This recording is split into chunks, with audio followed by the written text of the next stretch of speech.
നിർണായകമായിട്ടുള്ള കൂടിക്കാഴ്ച. നേരത്തെ പറഞ്ഞ പോലെ വിദേശകാര്യ മന്ത്രാലയം വാർത്താ സമ്മേളനം നടത്തുന്നു 10 മണിയോടുകൂടി. നിർണായകമായ കൂടിക്കാഴ്ച, പ്രതിരോധ മന്ത്രി സൈനിക മേധാവികളുമായിട്ട് നടത്തുന്ന കൂടിക്കാഴ്ച.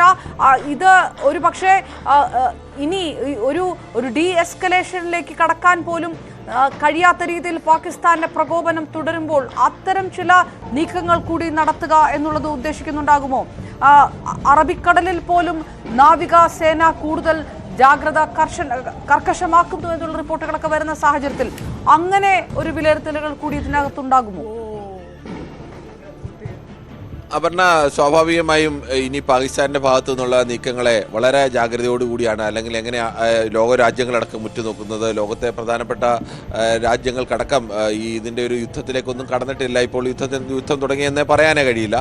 ഇത് കേവലം രണ്ട് രാജ്യങ്ങൾ തമ്മിലുള്ള ഒരു സംഘർഷം എന്നതിനപ്പുറത്തേക്ക് ഒരു ഘട്ടത്തിലേക്ക് കടന്നിട്ടില്ല. പക്ഷേ ഈ ഘട്ടത്തിൽ തന്നെ പാകിസ്ഥാന്റെ ഒരു ദൗർബല്യങ്ങൾ, ആഗോളതലത്തിൽ ആയുധശേഷിയിലൊക്കെ പാകിസ്ഥാൻ ഇത്ര കാലം ഉണ്ട് എന്ന് ലോകം വിശ്വസിച്ചിരുന്ന, അല്ലെങ്കിൽ ലോകം കരുതിയിരുന്ന പാകിസ്ഥാന്റെ ശേഷി അത്രത്തോളം ഇല്ല എന്നതുകൂടി ബോധ്യപ്പെടുത്തുന്ന തരത്തിലായിരുന്നു ഇന്ത്യയുടെ ഭാഗത്തു നിന്ന്.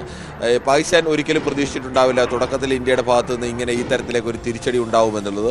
ഇന്ത്യ പക്ഷേ നൽകിയ തിരിച്ചടിയൊക്കെ കനത്ത തിരിച്ചടി തന്നെയായിരുന്നു.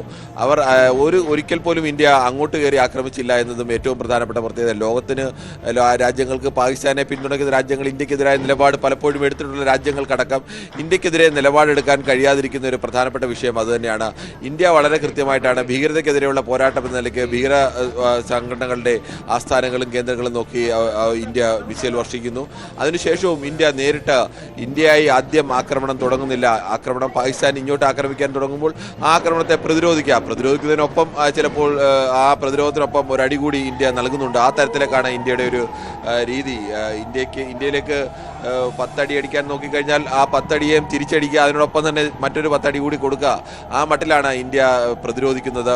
അപ്പോൾ പ്രതിരോധം മാത്രമല്ല, അതൊരു ചെറിയ ആക്രമണം കൂടിയാണ്. അത് പാകിസ്ഥാനെയും ലോകത്തെയും ഇന്ത്യ ബോധ്യപ്പെടുത്തുകയാണ്. നിങ്ങളാണ് തുടങ്ങി വെക്കുന്നത്, നിങ്ങളാണ് ഇന്ത്യയിലേക്ക് ആദ്യം മിസൈൽ അയക്കുന്നത്, അതിനെ തകർക്കാൻ വേണ്ടിയാണ് ഞങ്ങൾ മിസൈലുകൾ തിരിച്ച് വിടുന്നത് എന്നുള്ളത് തന്നെയാണ് ബോധ്യപ്പെടുത്തുന്നത്. അതോടൊപ്പം തന്നെ ഇസ്ലാമാബാദിനാണ് തൊട്ടടുത്ത് വരെ വന്ന് മിസൈലുകൾ വീഴുക എന്നൊക്കെ പറഞ്ഞാൽ പാകിസ്ഥാനെ സംബന്ധിച്ച് ഇതിൽ പരം ഒരു നാണക്കേടില്ല. പക്ഷേ പാകിസ്ഥാനുള്ളിൽ അതിഭീകരമായ പ്രശ്നങ്ങൾ മറ്റൊരു ഭാഗത്ത് നടക്കുകയാണ്. പാകിസ്ഥാൻ ആർമി ചീഫ് ഇപ്പോൾ തടവിലാണ്, അറസ്റ്റിലാണ് എന്നുള്ള വാർത്തകളൊക്കെയാണ് വരുന്നത്. എന്തായാലും ആർമി ചീഫ് തന്നെ ഇപ്പോൾ തടവിലാണ് ഇരിക്കുന്ന ആ ഒരു അവസ്ഥയിലേക്ക് വരുന്നു.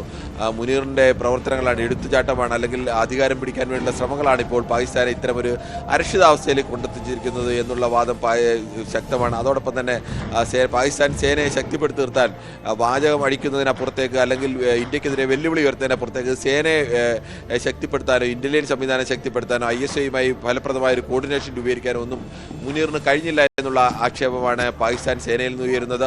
ഇത്രത്തോളം ദുർബലമായ ഒരു അവസ്ഥയിലാണ് പാകിസ്ഥാൻ സേന എന്നുള്ളത്, അല്ലെങ്കിൽ പാകിസ്ഥാന്റെ പ്രതിരോധ സംവിധാനം എന്നുള്ളത് ലോകം തന്നെ ഇതുവരെ പ്രതീക്ഷിച്ചിരുന്നില്ല. ഇന്ത്യ അടക്കം പ്രതീക്ഷിച്ചിരുന്നത് ഇതിനേക്കാൾ ശക്തമായ ഒരു തിരിച്ചടിക്കൊക്കെ ശേഷി അവർക്കുണ്ട്, ഇതിനേക്കാൾ ശക്തമായ തിരിച്ചടിക്കുള്ള സംവിധാനമൊക്കെ പാകിസ്ഥാൻ ഉണ്ട് എന്നൊരു പ്രതീക്ഷ ലോകത്തിന് മുന്നിലുണ്ടായിരുന്നു. അതുകൂടിയാണ് ഇപ്പോൾ തകർന്നിരിക്കുന്നത്.